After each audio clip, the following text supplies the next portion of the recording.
hairs on my body started standing on end. Silent. Nothing there.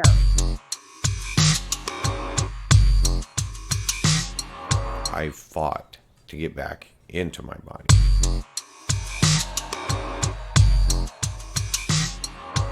You are going to be of vital importance of helping us convince the masses.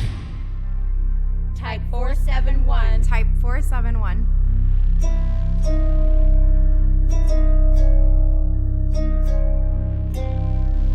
Bridge to the other world. Bridge to the other world. Welcome to Type 471. I'm Sam Kitchen. By now, my listeners are getting the idea that Sasquatch research is of paramount importance to me. I've had my own experiences. I've discussed them on the show. I'll go into greater detail about those in the future as well. So I feel that there is a real need for humanity to learn about these beings, whatever they are. And my guest today is someone with whom anyone who is at least moderately familiar with Sasquatch research has probably heard. You've probably heard of this man and are familiar with his work. My guest today is M.K. Davis. Now, M.K. is widely known for his exhaustive analysis of the Patterson Gimlin footage, as well as other Bigfoot videos, which include actual visual videos of Bigfoots and audio recordings as well.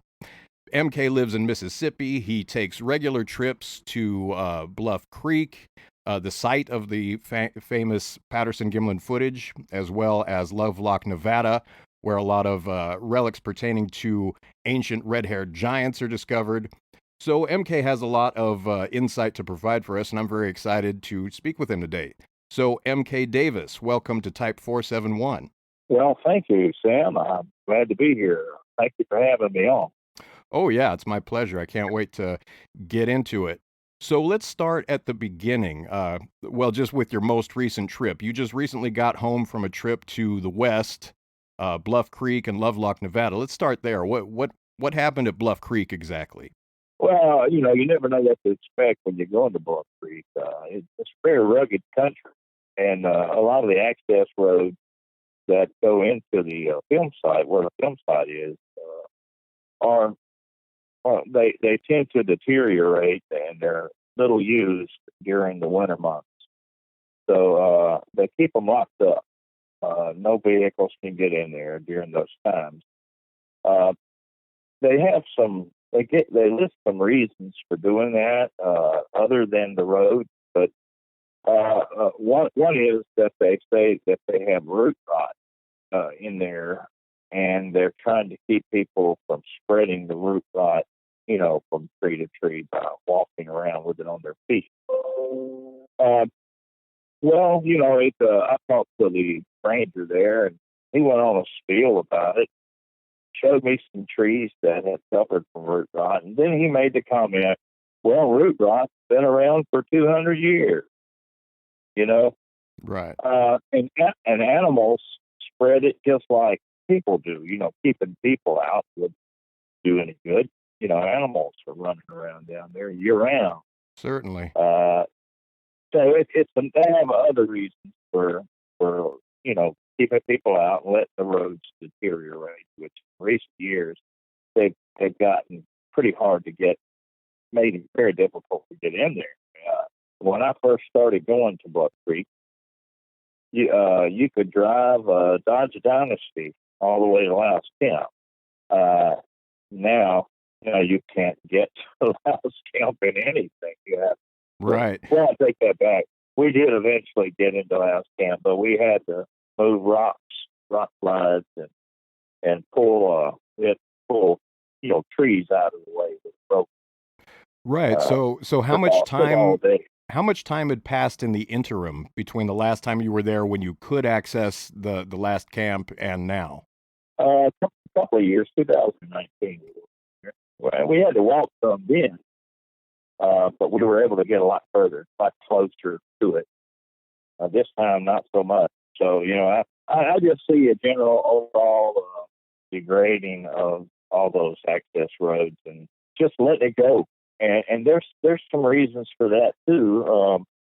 and some of them are speculative, some not so speculative. I'm aware that the whole area up there has been a candidate for being a World Heritage Site, and actually going under the auspices of the United Nations. And the requirements for that is that it return to a wild state, with no access roads.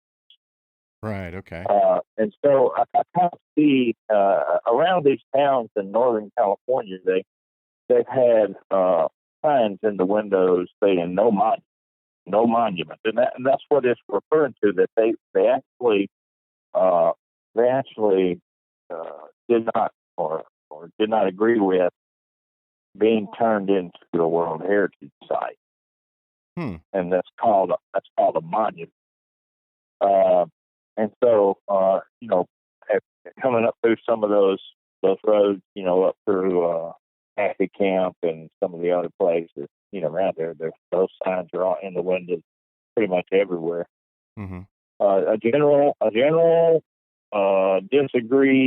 disagreement with the monument thing, and so the degradation of the roads also kind of a speculative thing. A lot of Bigfooters, especially, they think that the roads are being allowed to degrade in an effort to isolate a small remnant of Sasquatch or Bigfoot that they know for a fact to be still in there. Right. And so I think all of those things are valid. The bottom line is that if you want to go in there, be prepared to walk for who knows how far. It just depends on what time of year and how you catch it. So you mentioned to me something about some disappearances in the area as well. Yeah, this is something I found out this past trip in 2009 when I went in there. All the gates were locked well on up into the summer months, and they were locked when we got there. And that certainly had nothing at all to do with root rot, because summertime brings the drier conditions, and that they opened the gates during that time, but they were locked, and we hiked back in there about an 8-mile hike, and we came upon a rock slide that had taken the entire road out. And we kind of made our way over, kind of edging along the inner edge of it, and got over it. When we got past it, all of a sudden this truck comes up from the opposite way, and it's a truck that's being driven by a ranger, an off-duty ranger. Oh, he was off duty? Yeah, he was off duty. He said that he had come in through Fish Lake, and he had made his way around, and no one had been in there in about a year. And he said that he made the statement to me, I can't give anyone a ride, but I'm going to give you guys a ride out of here, because if I don't, you could die in here. Right. And I didn't understand what he was talking about or why he would make a statement like that, since we did not die walking in. Yeah. But as it turned out, I may have gotten my answer this past couple of weeks when I was headed back in there. I stopped in the Hoopa reservation there. We were talking to this lady, and we told her we were going into Bluff Creek, and she said, "Oh, I love it up there." She said, "But I am afraid to go in there." And I said, "Why?" And she said, "Because 3 people disappeared in there about 10 years ago, and they don't know what happened to them, and disappeared without a trace." And so she was afraid, and a lot of other people have been afraid ever since to go in there. Did they disappear in the same time period, or was this 3 different disappearances over an extended period of time? 3 people at the same time. Gotcha. And when I got to kind of mentally calculating when she said, it was about the time period that this man had mentioned that we could die in. Right. I'm kind of correlating the two. That's probably what he was referencing. And he came back in there just looking and checking. I guess something that they do before they open the gate, and let public come in. It seems kind of funny to me that he would do this while he's off duty. That in itself is a little bit telling to me. Yeah, it was a little bit strange, and he, like I said, he went into this spiel about roof rot, and everything, and then he took us back to Fish Lake. There's a campground there, and we stayed there and waited. He said, "I'm going to send somebody around here." So he went back to Orleans, and he got a friend of his to bring a key around to the gate that we originally jumped over, and he unlocked them for us and let us come in. So all's well that ends well. I guess we didn't die in there. Thankfully. Yeah, and there was a lot of interesting stuff in there, especially Bigfoot signs, which it's got to the point where I see it every time I go now. Right. It's not so rare. There's only a few people that go in there, and they go in there mostly in association with the Patterson film anniversary. Right. And they lock the gates immediately after. So it's a reasonable speculation that they would be allowing this area to deteriorate and discouraging people from going in there because there is a well-known history of Sasquatch activity in that area, and they, like you said, they may in fact be trying to isolate a population of Sasquatches that they just plain can't do anything about any other way. Well, it's like this. There's more to the story. That area, there's a couple of there. One is called Medicine Rock, and the other is called Chimney Rock. And all the surrounding area around those two peaks is considered to be sacred by the Hoopas and by the Roots and by the Yurok. And what they say about it is that a long time ago, there were people living there that were not normal. They were not humans as we know, and they returned to the sky through a hole in the sky from off those two peaks. Oh, and they train shamans on those two peaks to this day. A shaman will stay and meditate for weeks on one of those two peaks and try to have a spiritual vision. So it's more to it than just what's there, which we know what's there. It's got to do with a belief system as well. Oh yes. And they believe it so strongly that they formed human chains to prevent logging equipment from taking the timber off any of those peaks. So it is indeed a sacred site. I can certainly absolutely appreciate that. It sounds like there's a lot going on in this area. And I know that the natives, there is a sacred interaction between native communities and the Sasquatch as well. I know that what you're telling me right now doesn't necessarily directly relate to Sasquatch, but as pertains to Sasquatch, there is also a sacred relationship there. For example, I'm aware of a Karuk elder in my area that goes to a certain area to record Sasquatch calls every full moon. Now, are you aware of any such relationship in the Bluff Creek area that you're speaking of? Well, I'll tell you what I had myself personally experienced.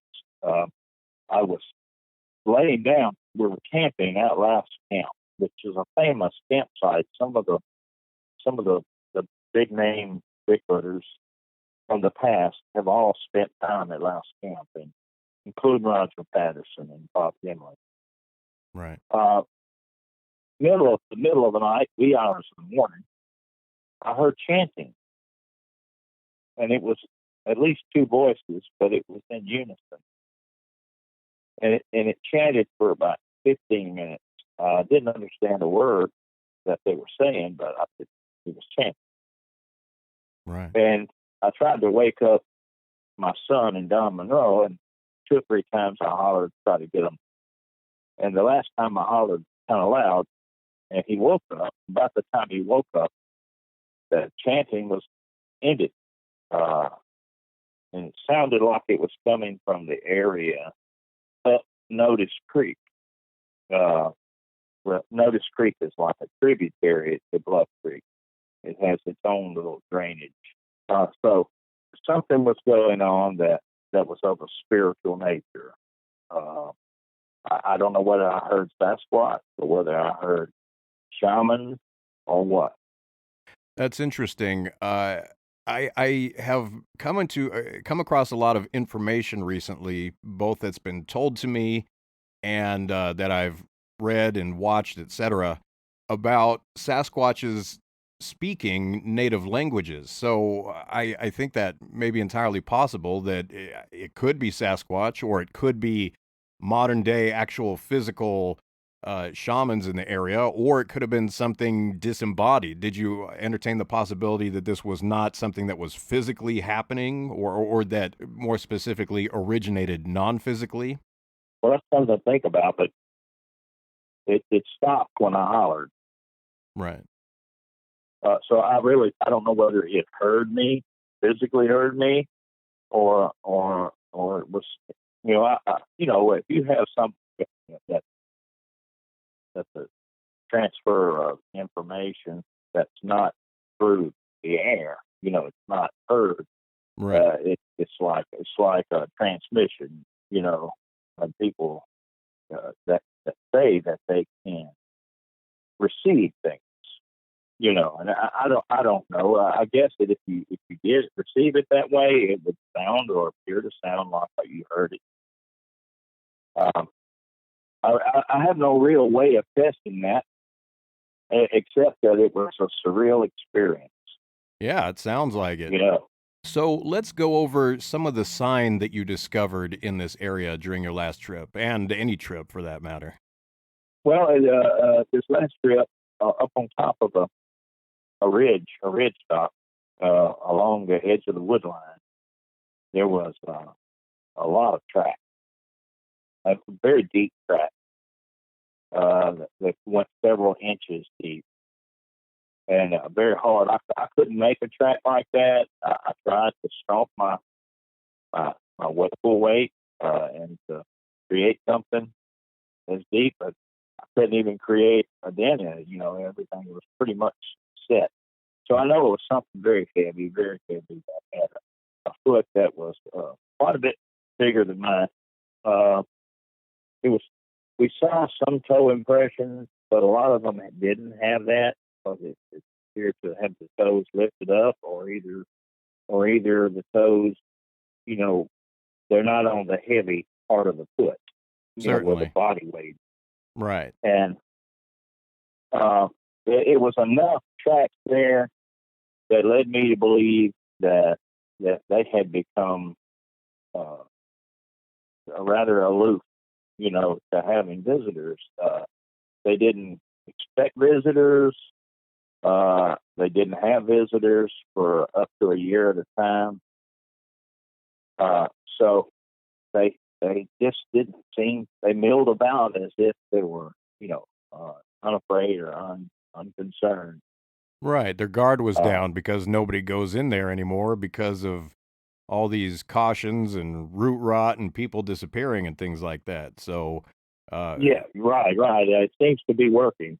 If right now, if they tried to build another go road through there, they would have Bigfoot problems, just like they did in the 50s when in the 50s when they came in there were no access roads, and Bigfoot was in there, and they tried to build a road through there, and they had Bigfoot throwing their fuel drums and their culverts and stuff down the mountainside. and just generally frustrating and vandalizing, to keep and scared the heck out of the workers. Yeah. I actually just what was it? Last summer, I think, or maybe it was the beginning of I don't even remember exactly when this was. It was either last summer or just the beginning of this warm season. Bobo told me about a similar incident in Lassen County where the guys were out there building a road or something, and the construction crew was camping at the site overnight, and they even were making jokes about Bigfoot. Oh well, Bigfoot's a bunch of BS and all this stuff, and so they're camping near their equipment, and then something comes in and they start making all kinds of noise, and they're moving the equipment, and they're throwing huge rocks and stuff, and these big tough construction guys, they just got the what scared out of them, and it turned them overnight into Bigfoot believers. So that sort of thing is still happening to this day, and like you're talking about, this happened back in the 50s or the 50s and 60s. And so some of that sign is still there, is it not? Those huge metal culverts that they toss down the mountainside, those are still there to be seen, are they not? Oh yes, they're still there. You go up the mountain from the other side of the Patterson Gimlin site and make your way up. It's about a 45-degree slope. You'll find those culverts are still there, wrapped around trees and stuff. They just threw them down the mountainside, and they're big culverts, big steel culverts that my friend Don Monroe climbed up in one. With plenty of room to spare. Oh, that's amazing to me. So that kind of thing would unnerve a worker, especially if he were Native American, which a lot of the workers were. Mm-hmm. And some of them had backgrounds, in the local area. They knew what they were looking at. They tried to keep them working by doing a kind of a fake news thing. They got this guy named Ray Wallace and his cousin to make some wooden feet, and they pulled them down the road with a truck, with a rope. Right. And that made them have these long strides, And then they said, well, I'm confessing. It was me. I made the track, So let's all get back to work. I hadn't heard that particular take on it before, that Ray Wallace was actually part of a disinformation campaign. Right. It was just an attempt to distract or misdirect, and it didn't work. And the reason why it didn't work is because the workers actually saw the Bigfoot themselves. Yeah. And the Bigfoot had thrown rocks at them from way up high, up on the side of the mountain. And I mean, big rocks. And they looked up there and saw their big silhouettes up there. And hey, that's enough. They went and hooked their trucks and stuff up, pulled their trailers out of there. Mm-hmm. And so it left them, with a shortage. Right. Well, that would be enough to make a lot of people just get up and take off, I'm sure. Now, I would be inclined to. Yeah, I think I would too in that kind of a situation. Now, if I'm face to face with a Bigfoot who's, kind of more mellow and in a more agreeable mood, then I would stick around. And in fact, I did have an experience very much like that. But with an angry Sasquatch, forget it. I'm gonna take off for sure. So, you mentioned these very deep tracks in the soil that you found. What kind of soil was this in? It was a very firm soil that had some small aggregate in it. It's the whole area around there is that type of soil. It has a tendency when it has been without moisture for a little while to get hard. I'm not really sure what the age was on these, but they looked fresh enough, and there was some humus, a layer of humus and pine needles on top of that. And Right. the pine needles were actually crushed out of existence. Huh. I mean, just mashed. That's why I know how heavy they had to be. Right. You know, you don't wanna fool around with anything that's this massive. Uh, you if you shook hands with it, it'd break your fingers. Oh yeah. You know, it's hard to be friends with anything like this unless you can keep some kind of social distancing. You know, Right. it it's if there was a physical contact, it wouldn't go in your face. Or unless there was some prolonged effort that in which these two very different human species come together and learn how to interact, and this Sasquatch species learns how to be gentle with a human. I wonder. I think something like that is very possible. In fact, I've become familiar with very detailed reports about that very thing. But I think just a wild Sasquatch who is not accustomed to human interaction, absolutely. If they were to physically touch a person without being accustomed to doing so, they could do absolute damage, devastating damage to a human being without even trying. Yeah, I suppose that it would take a long, a little period of time to learn how to, Mm-hmm. you know. But if you're edgy, as both parties probably would be, it's liable to get a little out of control. Oh yeah. You know, so I've seen enough that I know and I realize that there's an element of danger. You know. Oh, there's absolute danger, I certainly. don't care. I don't care what the feelings are. You know, it's just a matter of you could hurt yourself or get hurt by them from just the most benign way.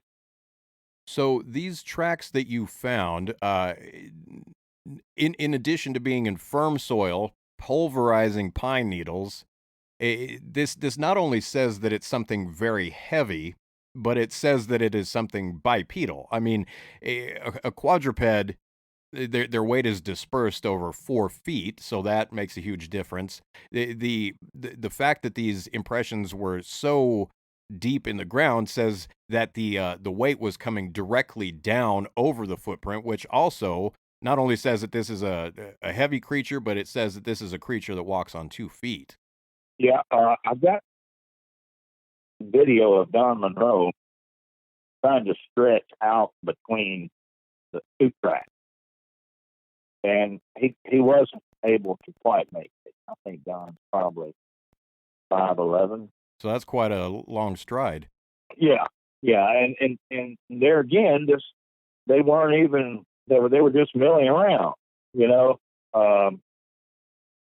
if they had stretched out, you could not possibly do it. Right. You know, so it physically speaking, they are outstandingly above and beyond. Right. Certainly. Like without even trying, they're taking these 6-foot strides and it's just a casual stroll. I recently took some pictures on an expedition to Southern Oregon. I would be interested to hear what you think of these pictures that I took. It incorporates much of what we're talking about, which is why I mention it. We were camping at the convergence of 3 fire roads, and we had some interactions during the 5 days that we were there, and it was all about subtleties this whole time. It was a party of 3 of us. On the first night, the female member of our party and I both heard a female voice speaking, but in which we could not make out the words, which is something I've heard about before, and this happened to us the first night. And then there were communications with us with sticks, like Kip, the guy who had this experience in this area before, who took us to this place specifically because he had had experiences in this area before.